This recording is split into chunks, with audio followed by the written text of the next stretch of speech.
టీవీల ముందు పేపర్ల ముందు అవహేళన చేస్తూ ఈ దేశంలో ఎవరూ చేయలేదు, తెలంగాణ రాష్ట్రంలో గత ప్రభుత్వం 2014లో ₹1,00,000 రుణమాఫీ చేస్తా అని మొదటి విడత కాదు 5 సంవత్సరాలు 60 నెలలు 4 విడతల్లో చేసి చివరికి అసలు కంటే మిత్తి ఎక్కువై రైతుకు ఇచ్చిన ₹1,00,000 రుణమాఫీ కూడా మిత్తిలకే సరిపోయి అసలు బకాయి అట్లనే ఉండే విధంగా ఆనాటి పరిస్థితులు. ఆనాడు ధనిక రాష్ట్రానికి నిధుల కొరత లేకపోయినా ఆ రోజు రైతులకు న్యాయం జరగలేదు. మళ్ళీ రెండవసారి కూడా అదే వాగ్దానంతో ముందుకొచ్చి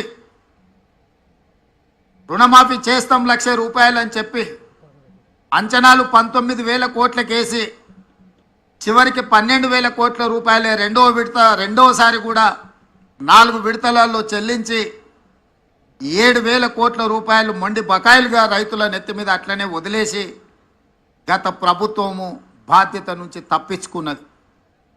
ఏది ఏమైనా 2 విడతలుగా కలిసి 10 సంవత్సరాలు 120 నెలలు కలిపితే కూడా 25,000 కోట్ల రూపాయలు గత ప్రభుత్వం చెల్లించలేకపోయింది. మేము అంచనాలేసి బ్యాంకుల నుంచి వివరాలు తెప్పించుకొని కమర్షియల్ బ్యాంక్సే కాకుండా అగ్రికల్చరల్ బ్యాంక్స్ నుంచి కూడా రైతులకున్న అప్పుల వివరాలు తెచ్చుకున్నప్పుడు 31,000 కోట్ల రూపాయలు దాదాపుగా లెక్క తేలింది.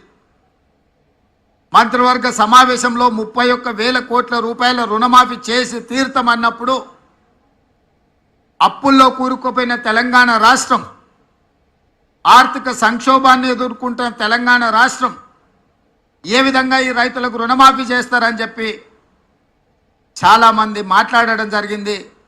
కొంతమంది శాపనార్థాలు పెట్టడం జరిగింది.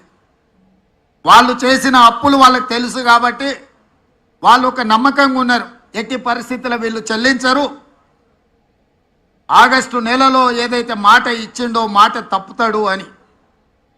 నేను మా ఆర్థిక మంత్రి గారు మా అధికారులతో కూలంకషంగా చర్చించి ఇటు వ్యవసాయ శాఖ అధికారులు అటు ఆర్థిక శాఖ అధికారులను అందరినీ కూర్చోబెట్టి ఎట్టి పరిస్థితుల్లో రుణమాఫీ జరిగి తీరవలసిందే, దీంట్లో ముందుకు